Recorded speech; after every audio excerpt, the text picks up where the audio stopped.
क्या आप भी अपने आप को बेकार और नकारा समझते हैं? क्या दूसरों को देखकर आपको भी लगता है कि उसकी लाइफ वर्दी है, आपकी नहीं?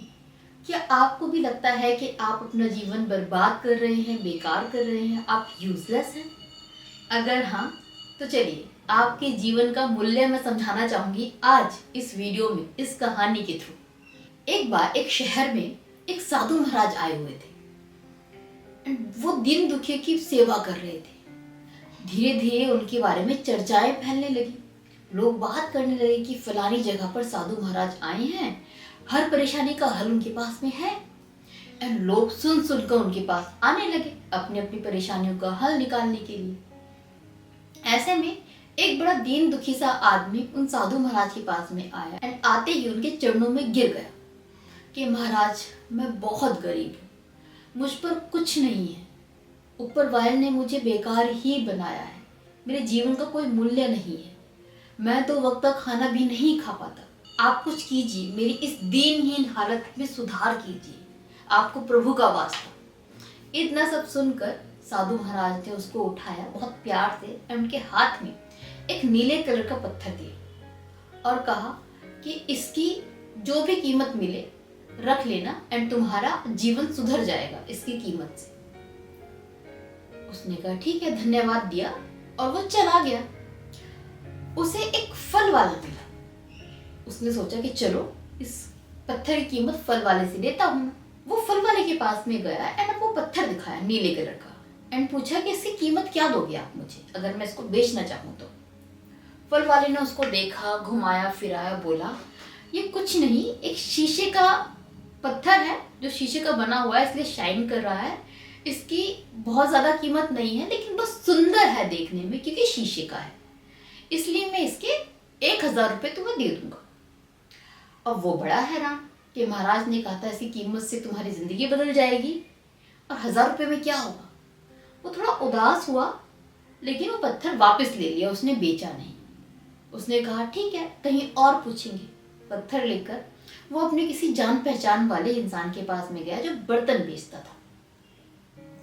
उस दुकान पे जाके उसने उस बर्तन वाले को वो पत्थर दिखाया कि मैं अगर ये पत्थर बेचना चाहूँ तो उसकी क्या कीमत तुम दोगे। बर्तन वाले ने उसको ध्यान से देखा और कहा ये बड़ा सुंदर पत्थर दिखता है,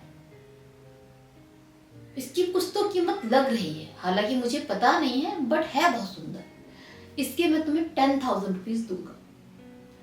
उसने कहा ठीक है, लेकिन उसको समवेयर डाउट हुआ कि 10,000 से मेरा जीवन तो नहीं बदलेगा एंड जो महाराज हैं उन्होंने कहा था मेरा जीवन बदल देगा ये पत्थर।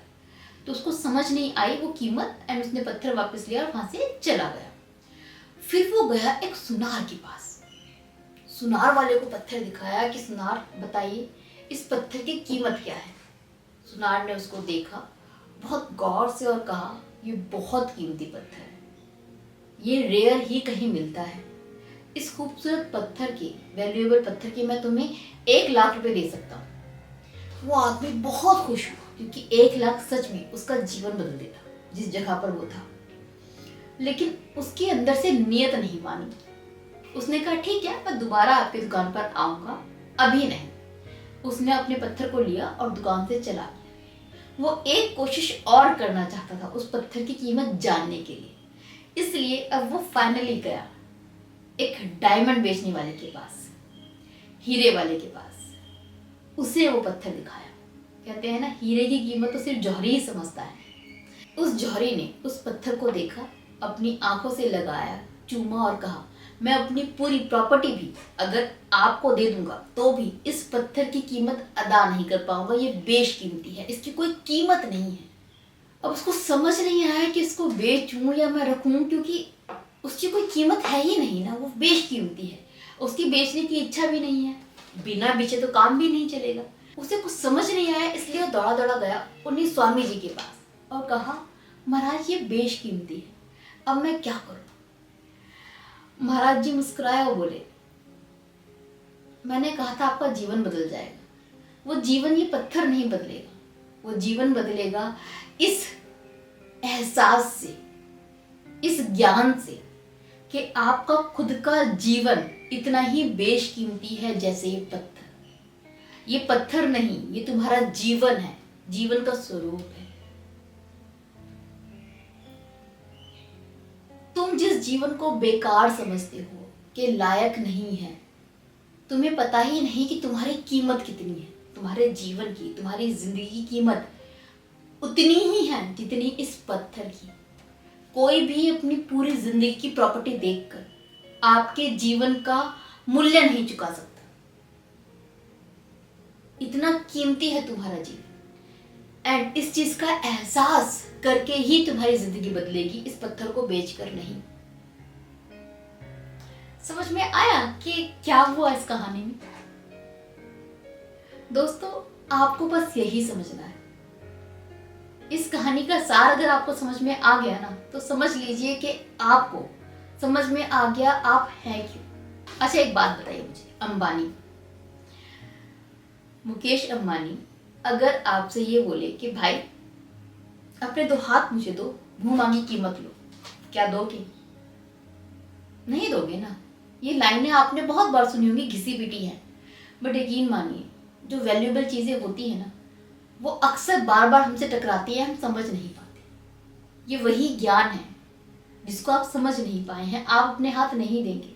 वो कहे कि देखो मेरे बेटे की किडनी खराब है, तुम दोनों किडनी निकाल के मेरे बेटे को या मेरे रिश्तेदार को दे दो, तुम्हें जीवन में बैठा के मैं खिलाऊंगा, क्या दोगे?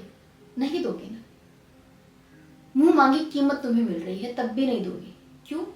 क्योंकि आपके जीवन की, आपके शरीर की, हर एक चीज की जो कीमत है ना, वो कोई चुका ही नहीं सकता। वो मूल्यवान नहीं है, बेशकीमती है, उसकी कोई कीमत है ही नहीं।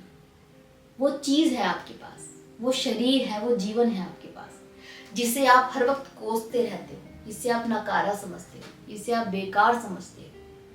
आप जब अपने जीवन को, अपने आप को नकारा बोलते हो, उसकी बेइज्जती करते हो ना, समवेयर आप उस ऊपर वाले की क्रिएशन की बेइज्जती करते हो। आपके पास कोई चीज है, मान लीजिए आपके पास वही एक पत्थर है जो आपको कहीं रास्ते में मिल गया होता, तब आपको पता नहीं होता उसकी कीमत क्या है, सुंदर था आप रख लेते अपने घर में। अगर ऐसा होता तो पूरे जीवन आपको उसकी वैल्यू नहीं पता चलता। वो बेशकीमती पत्थर आपके घर में मारा मारा घूमता, कभी बच्चे खेलते, कभी वाइफ संभाल के रख देती अलमीरा में, कभी रिश्तेदार आके तारीफ करते, बट आप खुश होते, उसकी वैल्यू नहीं समझते। एंड जब आपसे खो जाता वो पत्थर, फिर कोई आपको बताता कि भाई तेरे पास जो पत्थर था ना, उसकी वैल्यू ये थी, अरबों में थी, फिर आपको पछतावा होता कि काश मैंने उसको बेच दिया होता। यही पछतावा आपको कब होगा? जब आप डेथ बेड पर होंगे, जब आप मरने वाले होंगे। अभी इस जीवन को आप कोस रहे हो, उल्टा सीधा बोल रहे हो, आपको लग रहा है भगवान ने क्यों ही पैदा किया, ऐसा जीवन क्यों दिया, क्यों जिंदगी दी, इससे बेटर तो पैदा नहीं करता, इस घर में पैदा नहीं करता, ब्ला ब्ला ब्ला। आपको नहीं समझ में आ रहा आपके पास क्या है। जिस दिन मरने वाले होगे ना, उस दिन एहसास होगा कि आपके पास क्या था, एंड जो था अब निकल रहा है हाथों से। बहुत पछताओगे, बहुत ज्यादा पछताओगे। जीवन का सबसे बड़ा रिग्रेट आपको तब होगा जब आप मरोगे कि इतने वैल्यूएबल लाइफ को मैंने बर्बाद कर दिया, काश मैं कुछ कर लेता। तो वक्त रहते अपने जीवन की वैल्यू समझो और लग जाओ काम पर, लग जाओ मेहनत में, अपने जीवन को बदलने में, उस तरीके से जिस तरीके से आप चाहते हो इसे बदलना। ये एक खूबसूरत सा पत्थर है, इसको शेप देने का काम आपको करना है। ऊपर वाले ने वो पत्थर आपको दिया है, अब अपने जीवन को क्या शेप देनी है, क्या आकार देना है, ये आपके ऊपर है। ये आकार अपने आप नहीं आएगा, उसके लिए मेहनत करनी पड़ेगी। तो अपने जीवन को, अपनी जिंदगी को कोसो मत, दूसरों से कंपेयर मत करो, बस अपने आप को एक आकार दे दो। अब क्या आकार देना है ये आपके ऊपर है। या तो अपने जीवन को एक मूर्ति का आकार दो ताकि मंदिर में स्थापित किए जाओ और लोग आपकी पूजा करें, या फिर वैसे के वैसे रह जाओ, आज नहीं तो कल एक मंदिर की सीढ़ी बन जाओगे, लोग आपके ऊपर पैर रखेंगे और आगे निकल जाएंगे। करना क्या है आपके ऊपर है।